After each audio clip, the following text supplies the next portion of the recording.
What's up guys, agish here representing AK Fitness.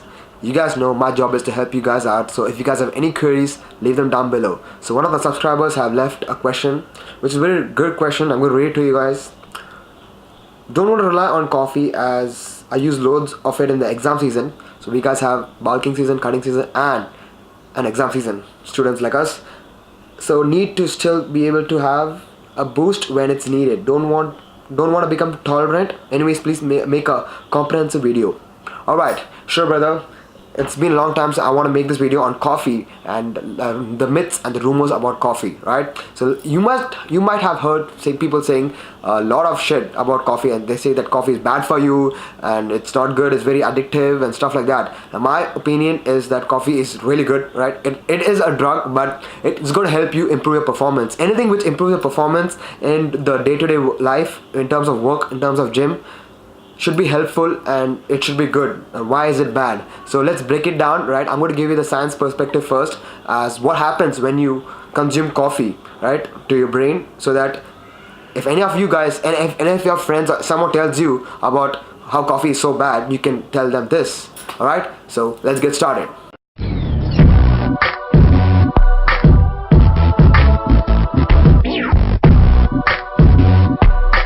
I'm going to make this explanation as simple as possible. Now keep in mind, this is not exactly the process which happens in your head or in your body, right? I'm just trying to make things simple so that it's easier for you to understand, and it's going to keep this video try to keep it short. So I'm going to go very fast. If you can't understand, just watch the video again so that you will get it into your head, right? So now your brain, right? Your brain has some chemical called adenosine, right? Now this is a chemical released by your brain when you are working. Let's say you're using exam season, so you must be studying, right? So when you're studying for a good amount of time, like 1 to 2 hours, your brain releases something called as adenosine, right? And your brain has receptors called adenosine receptors, right? So when your brain releases adenosine, this adenosine comes and sits in the receptors of your brain, and this is what makes your brain slow, sluggish, and you feel like sleeping. You can't focus on your studies after more than an hour or two because of adenosine. Alright, so when you go to sleep, what happens is your adenosine decreases and none of the adenosines are there in the receptors, and when you get up after a nap or in the morning, you're fresh because there's no adenosine in your receptors at all. Right, now let's come back to caffeine, right? When you drink coffee, definitely coffee has caffeine, which is a drug. Now caffeine is similar in structure to adenosine, right? Now picture adenosine as a square-shaped molecule.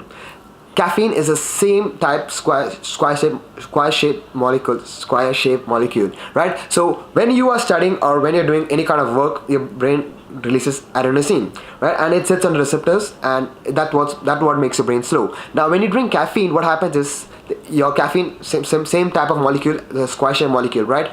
Now what happens is this caffeine is going to come and kick the adenosine out of the receptors, and caffeine is going to sit in the receptors. So basically you're seeing that's the simplest way I can explain to you guys, right? This is not the exact process. So what happens is your brain receptors, the adenosine receptors, are with caffeine in them, and what caffeine does is makes you more alert, more brisk, right? It increases the adrenaline hormone, which increases your heart rate, and it's pretty good. You get more focused, you get more energetic, right? Because the process is the caffeine kicks off the adenosine, and the caffeine is there in the receptors, in the adenosine receptors, where adenosine should be present. Why? Because adenosine and caffeine have the same molecular structure.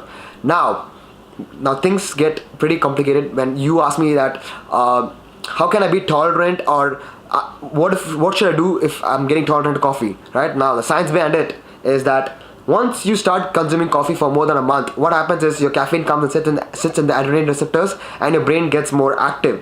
Now your brain is smart, right?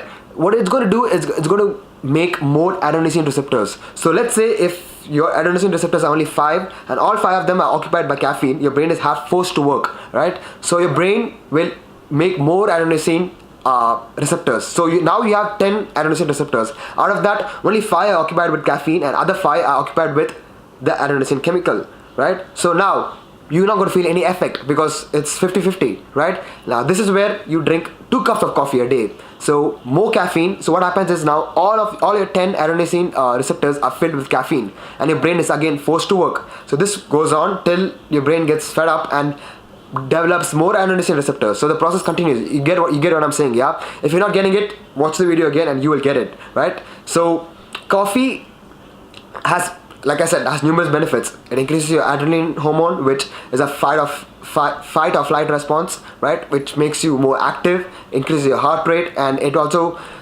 prevents the dopamine effect. Basically, same as cocaine in a much lower form. That's why you're getting the addictiveness, right? Now you say that I'm getting tolerant to coffee, right? So this is what's happening in your head. So that this is the science perspective. What I urge you to do is try to cycle it up. So once you start cycling it, like keeping your coffee on and off, for a week you consume coffee, and for the next week don't try not to consume coffee. What happens is that your adrenaline receptors get adjusted accordingly, and you will not get tolerant at all to coffee. Same like a pre-workout, yeah, you just keep cycling it.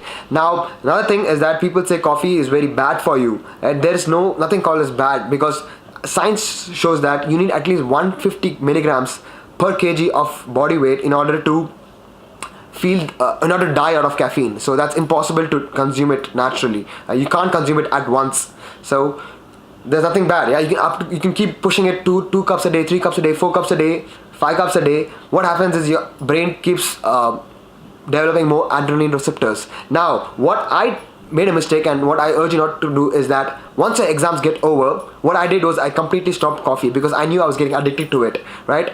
So what happened in that case is that when you stop coffee at that point of time, you have so many adrenaline receptors, right? So all the adrenaline comes and sits on all of the receptors, and your brain is so slow that you can't get up from your bed. And for 2 days after the exams, I was sleeping all day, right? That's because of the coffee effect, putting the coffee at that time. So what I urge you to do is try to cycle coffee, and once your exam is over, you can drop your coffee levels. Like let's say consuming 3 cups of coffee a day, make it to 2 or 1 cup, and then gradually decrease the coffee intake, so that your adrenaline receptors are somewhat going with your body, not against your body. All right. So hope this tip or video helped you out and clear the confusion about coffee. And any of you guys have any other questions, leave them down below. And any of you guys have any of your friends tell that coffee is bad or coffee is this, coffee is that, just show them this video, or you can tell them yourself the science behind drinking coffee and what coffee does to your brain. Alright, hope this video helped you out. See you guys in the next video.